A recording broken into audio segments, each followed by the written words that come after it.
Anna, Carl, Sigmund. My claws are the claws that cut the mind. In the film Logan, we learn that Wolverine naturally grows a full beard, which means that for the rest of the X-Men and Wolverine films, he was grooming himself so that he could look like this. Since Wolverine's hair grows at an accelerated rate, he must have been grooming himself daily. But why would he spend so much time in front of a mirror with a beard trimmer in order to give himself a particular look? Well, as we saw in an earlier installment of the franchise, young Wolverine was born in the 1800s to the wealthy landowners John and Elizabeth Howlett. Wolverine's birth name was James Howlett. One evening, poor Wolverine hears a bang and rushes downstairs to find that his father has been shot to death by the groundskeeper. The scene causes Wolverine's mutation to manifest, and he murders the groundskeeper with his bone claws. Tragically, it turns out that Wolverine's mother, Elizabeth, has had an affair with the groundskeeper, who shares these dying words. He wasn't your father.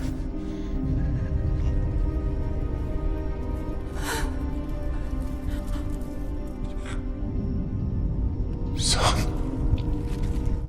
Notice the groundskeeper's appearance. His name? Thomas Logan. Wolverine spent more than a century grooming himself to resemble his biological father, whom he had killed. He finally stopped the grooming sometime before the events in the most recent film, presumably after he had gained complete control over Professor X, a father figure who, ironically, was much younger than Wolverine. And yet he continued calling himself Logan. It seems we never really grow out of childhood trauma. Neither do prophets.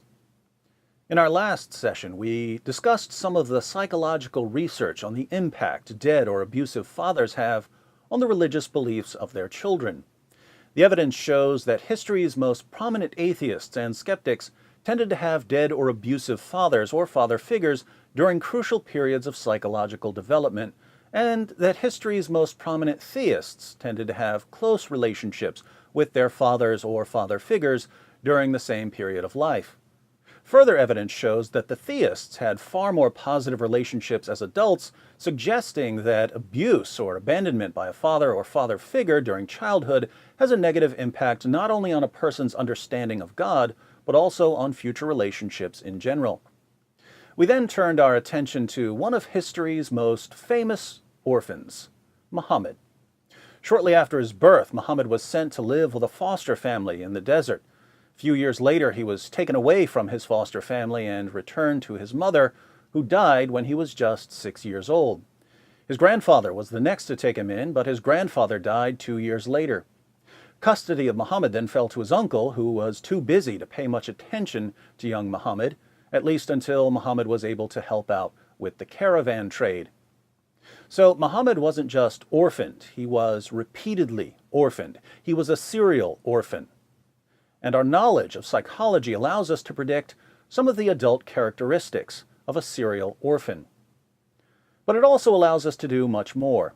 It allows us to help Islam's greatest scholars understand Allah. Now, later in this series, we're going to discover what Allah actually is. Spoiler alert, Allah is the suppressed subconscious of Muhammad.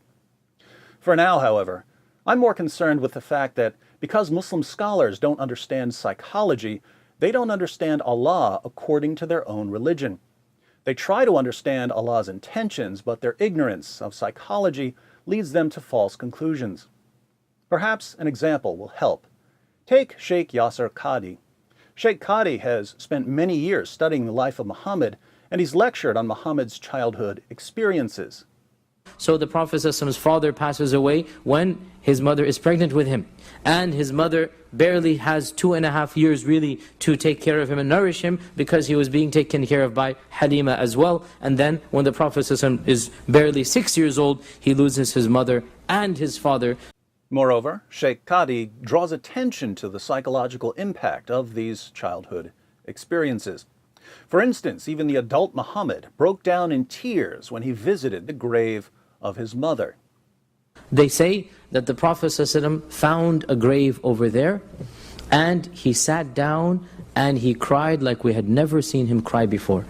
Until his lihya, his beard, which is, mashallah, it is narrated the Prophet had a very big beard. His beard was wet with tears. Muhammad, when he was more than 50 years old, was so troubled by something that had happened when he was 6 years old that he sobbed until his beard was soaked with tears.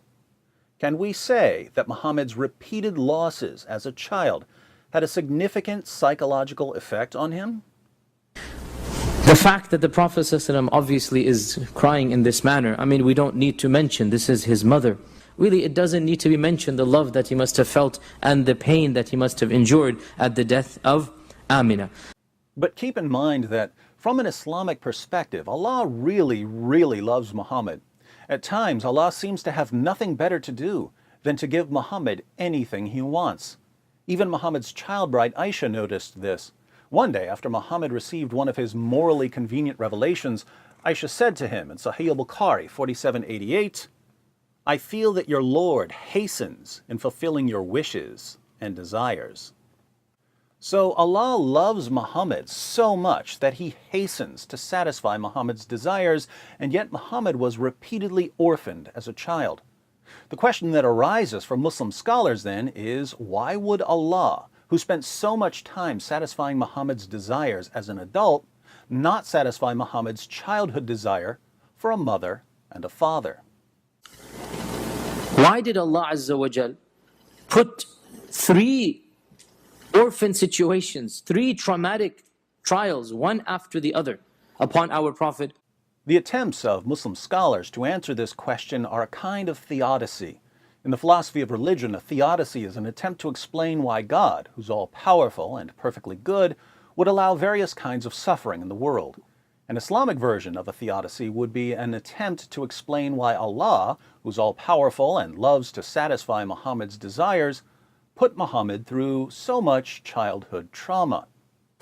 Why did Allah subhanahu wa ta'ala put so much trials and tribulations on the young child? Why did Allah subhanahu wa ta'ala will such a difficult childhood? Sheikh Qadi offers several explanations, but all of them are wrong. He claims that Allah repeatedly orphaned Muhammad so that he, Allah, would be the one who cared for Muhammad. Like Allah says about Musa alayhi salam in the Quran, وَاصْطَنَعْتُكَ لِنَفْسِي, I was the one who took care of you. Allah Azza wa Jal took care of our Prophet ﷺ and took this responsibility directly. But this is just nonsense. Muhammad was taken to the desert where a wet nurse from the Banu Sa'd cared for him. Then his mother cared for him until she died. Then his grandfather cared for him until he died. Then his uncle made sure that he didn't starve to death until Muhammad could start working. Where is Allah in all of this? Now, of course, you can say, well, Allah is providing for Muhammad through all of these people. But you can say the exact same thing about children who have 2 wonderful parents. How are wonderful parents not a blessing from God? So how does repeatedly orphaning Muhammad make Allah more of a caregiver to Muhammad? Apart from this, Allah's miraculous care goes completely unnoticed. By the time Muhammad starts receiving revelations when he's 40 years old, he thinks he's demon-possessed. So what did Allah ultimately accomplish by caring for Muhammad by taking away everyone who was close to him? Allah has a plan. Allah has a plan. Sheikh Qadi also claims that Muhammad was orphaned so that he could be sent to the desert to learn excellent Arabic. The Arabic of the cities was regarded as corrupted because the city dwellers picked up too many foreign terms and so on. But the Arabic of the desert was pure, and this is what Muhammad learned. Another benefit of this is that this facilitated the Prophet's being raised in the Banu Sa'd so that he could become the most eloquent of the Arabs. 3 problems here. First, sending babies to live in the desert for a while was a custom of the rich. Muhammad only ended up being taken there because one of the desert wet nurses who came to Mecca couldn't find anyone else and was ashamed to go back without a baby. So Allah didn't need to orphan Muhammad to have him sent to the desert to learn Arabic. Wealthy parents would have done that, as even Sheikh Qadi admits. In fact, this was a custom of the elite of the Quraysh. It was a custom of the nobility of the Quraysh. Second, Muhammad was only in the desert for a few years. He was around 4 years old when he was sent back to his biological mother in Mecca. Sheikh Qadi's theodicy requires us to believe that Muhammad became history's greatest master of Arabic at the ripe old age of 4. And it is well known that the Prophet ﷺ spoke the best Arabic, and in fact there is a hadith to this regard as well, that Allah has blessed me with the most succinct, the most precise of all speech. Third, Sheikh Qadi's claim actually backfires against the main argument for the truth of the Quran. The Quran's central argument is that any chapter of the Quran is so wonderfully written, no other writer can match its Arabic prose. But if Muhammad was history's greatest master of Arabic, no one would be able to match his Arabic, right? So even if the Quran were truly unsurpassable, which it isn't, but even if it were, we could just attribute this to Muhammad's unsurpassable Arabic eloquence, couldn't we?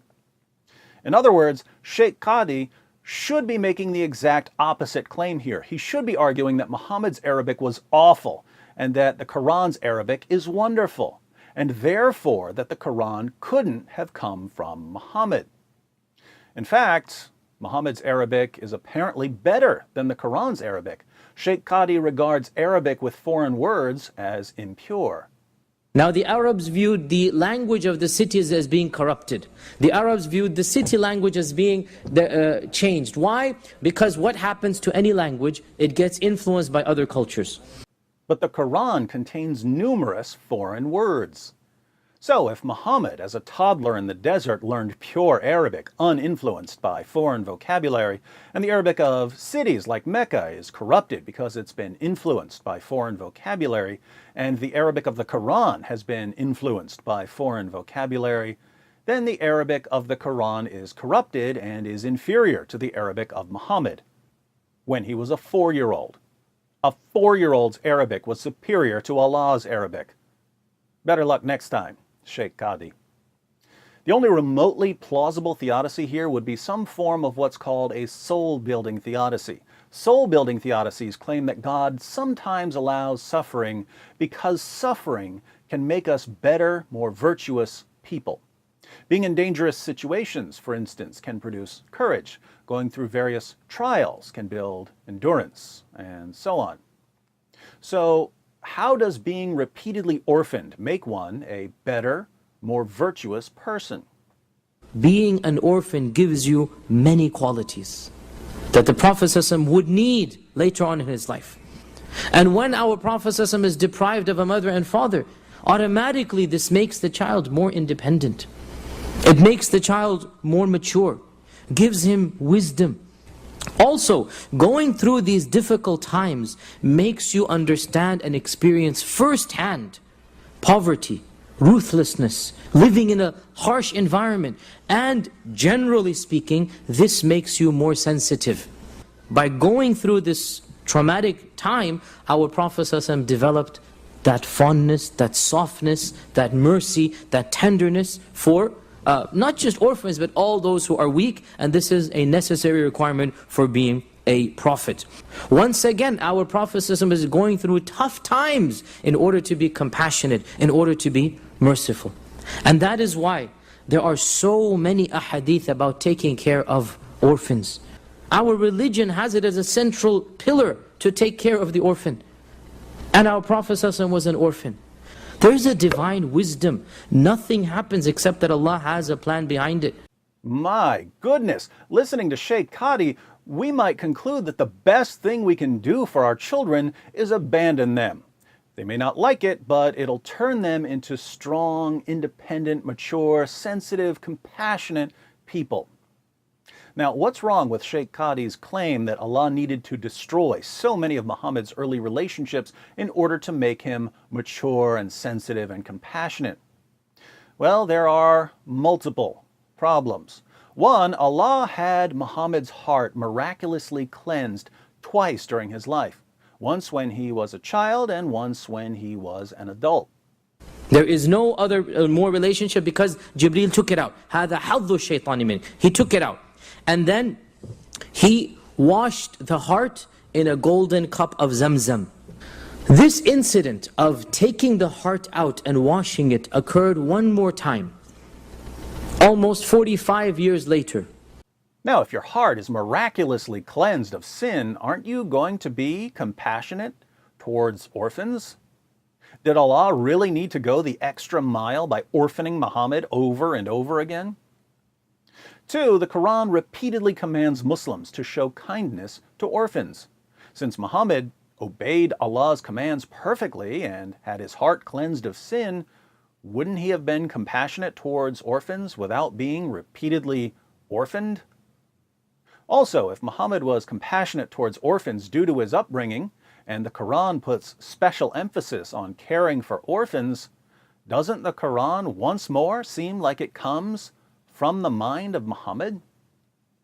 Here again, Yasir Qadhi should have argued that Muhammad's upbringing made him cold and ruthless towards orphans, so that the Quran obviously must have come from somewhere else. 3, as we'll see in a future installment, Islam was detrimental to orphans because Islam abolishes adoption. Adopting an orphan into your family is one of the most loving and humane things you can ever do. But Allah and Muhammad abolished this practice so that Muhammad could have the wife of his own adopted son. So Allah clearly cares more about Muhammad's sexual gratification than he cares about orphans. 4, Sheikh Qadhi radically distorts and misrepresents the impact of orphanhood on childhood development. There are negative impacts on education, as one study reports. The effect of a parent's death on children's education has been found to be severe. Children lose school time even before parents die. Many drop out of school. A higher proportion were too young to understand this negative experience, which unfolds more and more as they grow older, thus plunging them into deeper levels of depression. Orphanhood has a negative impact on IQ. Even though being raised by a foster family helps diminish this impact on girls, it doesn't diminish the impact on boys. IQ tests conducted on children between 4 and 5 years old revealed a difference between girls in foster care and those in an orphanage, but showed no difference in case of boys. Girls in foster care scored an average of 82, while those who remained at the orphanage scored only 70. On the other hand, boys scored an average of 60 regardless of whether they were fostered. The average IQ score in the general population is around 100. Orphanhood has a negative impact on brain development. Parents do a lot more than make sure a child has food and shelter, researchers say. They play a critical role in brain development. More than a decade of research on children raised in institutions shows that neglect is awful for the brain, says Charles Nelson, a professor of pediatrics at Harvard Medical School and Boston Children's Hospital. Without someone who is a reliable source of attention, affection, and stimulation, he says, the wiring of the brain goes awry. The result can be long-term mental and emotional problems. When Nelson first visited the orphanages in 1999, he saw children in cribs rocking back and forth as if they had autism. He also saw toddlers desperate for attention. They'd reach their arms out as though they're saying to you, "Please pick me up," Nelson says. So you'd pick them up and they'd hug you. But then they'd push you away and they'd want to get down. And then the minute they got down, they'd want to be picked up again. It's a very disorganized way of interacting with somebody. The odd behaviors, delayed language, and a range of other symptoms suggested problems with brain development, Nelson says. So he and other researchers began studying the children using a technology known as electroencephalography, EEG, which measures electrical activity in the brain. Many of the orphans had disturbingly low levels of brain activity. Instead of a 100-watt light bulb, it was a 40-watt light bulb, Nelson says. As the children grew older, the researchers were able to use MRI to study the anatomy of their brains. And once again, the results were troubling. We found a dramatic reduction in what's referred to as gray matter and in white matter, Nelson says. In other words, their brains were actually physically smaller. The scientists realized the cause wasn't anything as simple as malnutrition. It was a different kind of deprivation, the lack of a parent or someone who acted like a parent. What about the moral characteristics of orphans? I haven't been able to find any studies suggesting that orphans are more sensitive or compassionate than non-orphans. From personal experience, I can say that my dad was an orphan, and the number of times I ever heard him show any concern for orphans was somewhere in the ballpark of 0. I also noticed from thousands of conversations with inmates in correctional institutions that almost none of the inmates ever shared stories about their fathers. Many of them shared stories about their mothers, but almost no one shared stories about their fathers. Do you know why that is? Because their fathers weren't around when they were growing up. Shouldn't these young men with missing fathers have become more sensitive and compassionate than young men from two-parent homes? They should have, according to the Yasser Qadhi theory of child development. Instead, many of them wouldn't think twice about cutting your throat. Now, just to be clear, if you grow up without a father, or you grow up as an orphan, this doesn't mean that you're going to be less educated or less intelligent or less compassionate than anyone else. You might end up winning multiple Nobel Prizes. There are tons of variables involved. So the point here isn't about individuals. The point is that statistically, looking at large numbers, the impact of orphanhood tends to be negative in several important ways, which means that it's not something you should want to impose on children as part of their upbringing.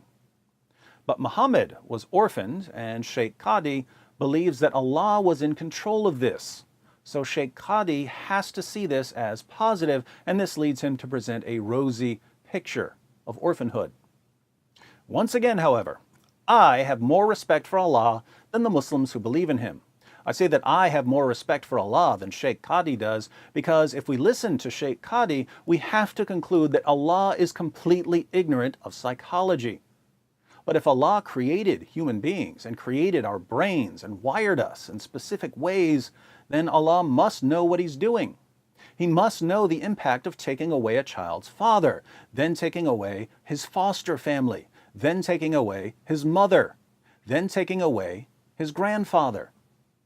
Allah knows what this will do to a child, and we know what this will do to a child, which means that we can know Allah's true intentions. Sheikh Qadhi believes that Muhammad's trials during childhood shaped his character. So by putting the Prophet ﷺ through such difficult circumstances, this made him who he was. And he needed to be that man in order to be the Prophet of Allah subhanahu wa ta'ala. So, from an Islamic perspective, what did Allah want Muhammad to become? It makes no sense to say that Allah orphaned Muhammad repeatedly in order to make him more sensitive, since being repeatedly orphaned doesn't make you more sensitive. But as we discussed in part 1, we do know the impact of losing a father or father figure at a young age. Based on the psychology of the defective father, we were able to predict that someone with Muhammad's childhood experiences would rebel against authority and tradition, would have a problem with father figures, and especially with viewing God as a heavenly father, and would have some difficulty forming normal relationships with other people. If statistically these tend to be the result of losing a father or father figure at a young age, wouldn't Allah know this? And if Allah knew this, can't we say that Allah's intention was to shape Muhammad into someone with these characteristics in order to promote Islam? Unlike Sheikh Qadhi, we're going to test our claims, and for the remainder of this discussion, we'll see if our hypothesis about Muhammad rebelling against authority and tradition is confirmed or disconfirmed. Let's start with a couple of passages from the history of At-Tabari. The History of At-Tabari, Volume 6, beginning on page 93. The messenger of God proclaimed God's message openly and declared Islam publicly to his fellow tribesmen. When he did so, they did not withdraw from him or reject him in any way, as far as I have heard, until he spoke of their gods and denounced them. When he did this, they took exception to it and united in opposition and hostility to him, except for those of them whom God had protected from error by means of Islam. Notice, when Muhammad preached Islam, they did not withdraw from him or reject him in any way until he spoke of their gods and denounced them. So the Quraysh had no problem with Muhammad preaching Islam. They only objected to him denouncing their gods.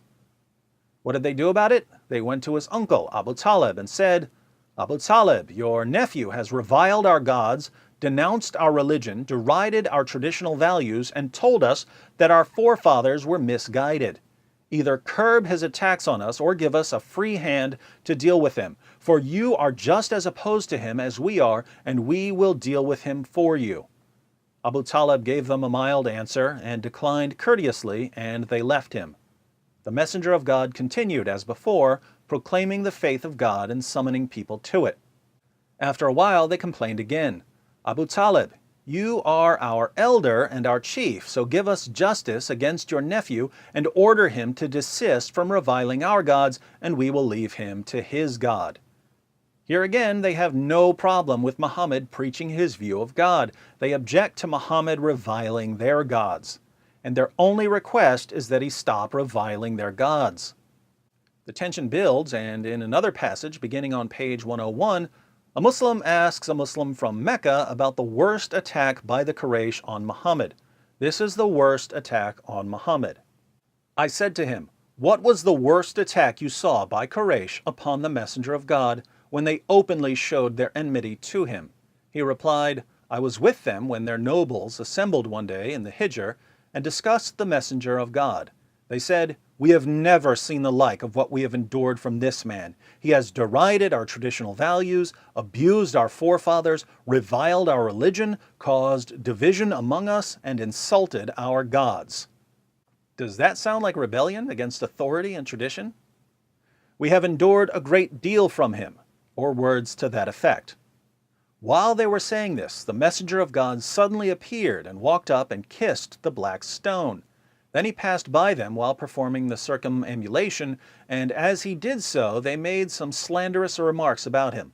I could see from the messenger of God's face that he had heard them, but he went on. When he passed the second time, they made similar remarks, and I could see from his face that he had heard them, but again he went on. Then he passed them the third time, and they made similar remarks, but this time he stopped and said, "Hear, men of Quraysh, by him in whose hand Muhammad's soul rests, I have brought you slaughter." Muhammad promises to slaughter his own tribe.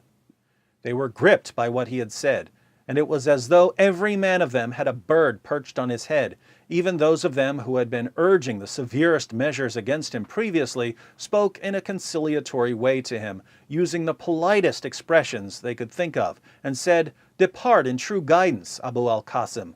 By God, you are never ignorant." The Prophet left, and the next day they gathered in the Hijr, and I was again present. They said to one another, "You were talking about the unpleasantness which you have endured and the things which Muhammad has done to you, but when he openly said something disagreeable, you shrank from him."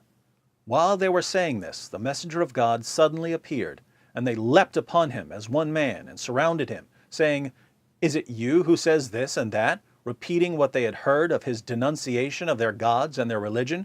The Prophet said, "Yes, I am the one who says that." So he admits to reviling their gods and their religion. Then I saw one of them grabbing his cloak, but Abu Bakr stood in front of him, weeping and saying, "Woe upon you all! Would you kill a man because he says, 'My Lord is God'?" Then they left him, and that is the worst thing I ever saw Quraysh do to him. Think about this. The text says over and over again that the Quraysh had no problem with Muhammad believing in Allah alone and preaching Islam. They had a problem with Muhammad insulting their gods, reviling their religion, abusing their forefathers, and causing division. Muhammad did this for years, and they kept going to his uncle, asking Abu Talib to convince him to stop talking about their gods. In response, Muhammad promised to slaughter them. We just read it, I'm not making this up. One of them grabbed his cloak, and Abu Bakr screamed, "Are you going to kill a man simply for believing in Allah?" Have you noticed that Islam often causes its adherents to interpret any objections to Islamic practices as simple objections to belief in Allah? Hey, I have a problem with marrying 6-year-old girls and female genital mutilation and raping female captives and violently subjugating non-Muslims and terrorist attacks in general. Why is David Wood persecuting us simply for believing in Allah? So, did Muhammad rebel against authority and tradition? Yes, the only exceptions were that he continued certain pagan practices, such as circling the Kaaba and kissing the black stone, but only because he could incorporate these pagan practices into his rebellion. But Muhammad wasn't satisfied with rebelling against authority and tradition. He also encouraged others to rebel against authority and tradition, unless the authority and tradition came from him. Of course, any prophet might say to his listeners, don't just believe what your parents believed, you need to put God first. But with Muhammad, this rises to the level of obsession, and the main obstacle to Islam turns out to be people trusting their fathers. Surah 2, verse 170. When it is said to them, the unbelievers, follow what Allah has sent down, they say, nay, we shall follow what we found our fathers following. What? Even though their fathers did not understand anything, nor were they guided? Surah 5, verse 104. And when it is said to them, come to what Allah has revealed, and unto the messenger Muhammad, they say, enough for us is that which we found our fathers following, even though their fathers had no knowledge whatsoever and no guidance. Surah 7, verse 28. And when they commit an indecency, they say, we found our fathers doing this, and Allah has enjoined it on us. Say, surely Allah does not enjoin indecency. Do you say against Allah what you do not know? Surah 9, verse 23. O you who believe, do not take your fathers and your brothers for guardians if they love unbelief more than belief. And whoever of you takes them for a guardian, these it is that are the unjust.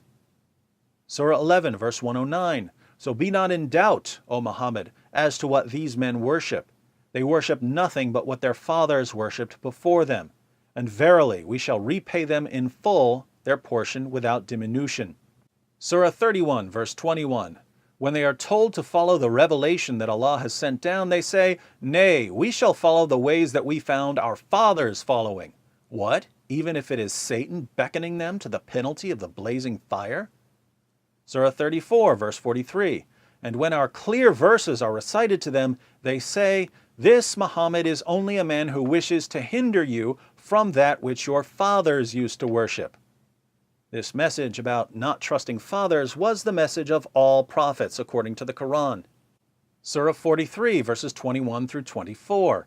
Or have we given them a book before it so that they hold fast to it? Nay, they say, we found our fathers on a course, and surely we are guided by their footsteps. And thus we did not send before you any warner in a town, but those who led easy lives in it said, surely we found our fathers on a course, and surely we are followers of their footsteps. The warner said, what? Even if I bring you a better guide than that on which you found your fathers? They said, surely we are unbelievers in that with which you are sent. Notice, Allah never sent a prophet who didn't tell people not to trust their fathers. And the Quran gives us numerous examples of these former prophets. We read about the Prophet Hud's discussion with unbelievers in Surah 7, verses 70 to 71. They said, have you come to us that we may serve Allah alone and give up what our fathers used to serve? Then bring to us what you threaten us with, if you are the truthful ones. He said, indeed, uncleanness and wrath from your Lord have lighted upon you. What? Do you dispute with me about names which you and your fathers have given? Allah has not sent any authority for them. Wait then. I too, with you, will be of those who wait. When the Prophet Saleh preaches to the people of Thamud, they reply in Surah 11, verse 62, O Saleh, surely you are one amongst us in whom great expectations were placed before this. Do you now forbid us from worshipping what our fathers worshipped? Abraham speaks to his people in Surah 21. We read in verses 52 to 54, when he said to his father and his people, "What are these images to which you are devoted?" They said, "We found our fathers worshipping them." He said, "Indeed, you and your fathers have been in manifest error." We find a similar passage in Surah 26, verses 70 to 76. When he, Abraham, said to his father and his people, "What do you worship?" They said, "We worship idols, and to them we are ever devoted." He said, "Do they hear you when you call, or do they profit you or cause you harm?" They said, "Nay, but we found our fathers doing so." He said, "Have you then considered what you have been worshiping, you and your fathers before you?"